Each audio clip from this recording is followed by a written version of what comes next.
Hujambo na karibu kwa mara nyingine tena mtazamaji wa The World News katika kipindi hiki cha ulimwengu wa siasa. Jina langu ni Adam Hussein, lakini tunaangazia taarifa mbalimbali zinazojiri katika ulimwengu, lakini moja kati ya yale tuliokuwa nayo ni kauli nzito iliyotolewa na Iran kwamba Iran iko tayari kwa vita kamili na Marekani wakati wote. Iran imesema mnamo jana Jumamosi kuwa imeshambulia miundombinu ya mataifa ya Ghuba karibia 6 na kuonya ipo tayari kujibu mapigo kwa nguvu kubwa zaidi kutokana na mashambulizi ya Marekani yanayoendelea. Mwezi mmoja tangu Iran na Marekani zilipokubaliana kusitisha mapigano kwa muda kuruhusu majadiliano mapana kumaliza tofauti zao, makabiliano baina ya pande hizo mbili yamerejea kwa kasi ya kutisha. Iran imeituhumu Marekani kushambulia miundombinu yake ya kiraia ikiwemo kiwanja cha ndege, reli na madaraja katika siku ya 7 ya mashambulizi ya jeshi la nchi hiyo ndani ya Iran. Tehran ilijibu siku ya Jumamosi kwa mashambulizi yaliyolenga kituo cha kusafisha mafuta nchini Kuwait pamoja na vituo vya kufua umeme na kusafishia maji ya bahari. Hayo ni kwa mujibu wa maafisa wa nchi hiyo ya Ghuba ya Uajemi. Taifa jingine jirani ya Bahrain limesema mifumo yake ya ulinzi wa anga imezima mashambulizi ya Iran. Iran haitoendelea kujizuia kulipa kisasi, itakuwa ni piga ni kupige na hakuna eneo litakuwa salama, anasema Meja Jenerali Mohsen Rezai, mshauri mwandamizi wa kiongozi mkuu wa Iran Mojtaba Khamenei.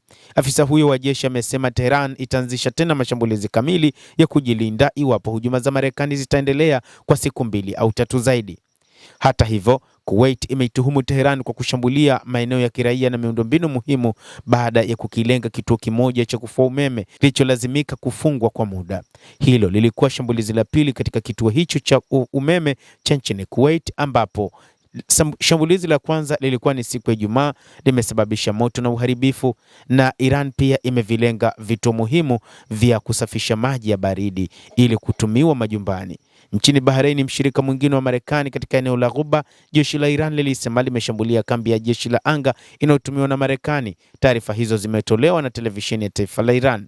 Jeshi la Iran limesema drone zake imefanya mashambulizi makubwa katika maeneo ya kuegesha ndege, matangi ya kuhifadhia mafuta ya jeshi la Marekani kwenye kambi ya jeshi la Sheikh Issa pamoja na madaraja yanayoelekea kwenye kambi hiyo. Jordan pia ilishambuliwa, ambapo kituo cha televisheni cha taifa nchini Iran kimeripoti kuwa matangi mengi ya mafuta katika kambi ya jeshi la Al-Azraq yamelengwa. Jeshi la Jordan pia limesema limefanikiwa kuyadungua makombora 10 ya Iran na hakuna kifo au uharibifu mwingine uliotokea. Bado kumekuwa na vitisho na makabiliano ambayo yanaondoa matumaini ya kumaliza vita. Imani ya kupatikana suluhisho la kisiasa ama kidiplomasia kumaliza vita imepungua kutoka kila upande, ingawa wapatanishi wanajaribu bado kuzileta tena mezani pande hizo kufanya mazungumzo. Rais wa Marekani Donald Trump mapema wiki hii alionya kuwa ataishambulia miundombinu ya Iran, ingawa hadi sasa bado hakuna uthibitisho kutoka Washington kwamba vikosi vyake vimeanza kutekeleza kitisho hicho.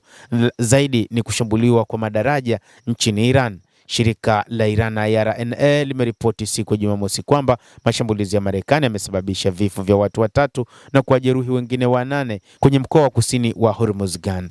Mamlaka za eneo hilo zimesema minara 116 mawasiliano imeshambuliwa na kuangushwa, hali inayosababisha kupotea kwa huduma za simu za mkononi na internet katika maeneo ya kaskazini mwa jimbo hilo. Taarifa imesema watu 8 wameuawa katika mashambulizi hayo. Mamlaka nchini Iran zimesema usambazaji wa maji katika baadhi ya vijiji upande wa kusini umetatizika, zikituhumu Marekani kwa kushambulia vituo vya umeme na mitambo ya kusafisha maji ya bahari katika kisiwa cha Bonj.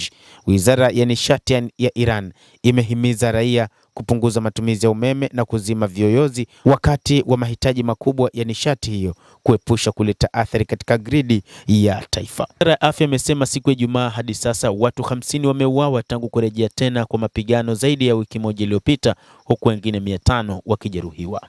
Endelea kutufuatilia, lakini ni kusihi usisahau kulike, kucomment, kadhalika kusubscribe channel yetu hii ili upate habari hizi kwa mapana kupitia The World News. Mimi ni Adam Hussein, endelea kuwa nasi wakati wote, endelea kutufuatilia.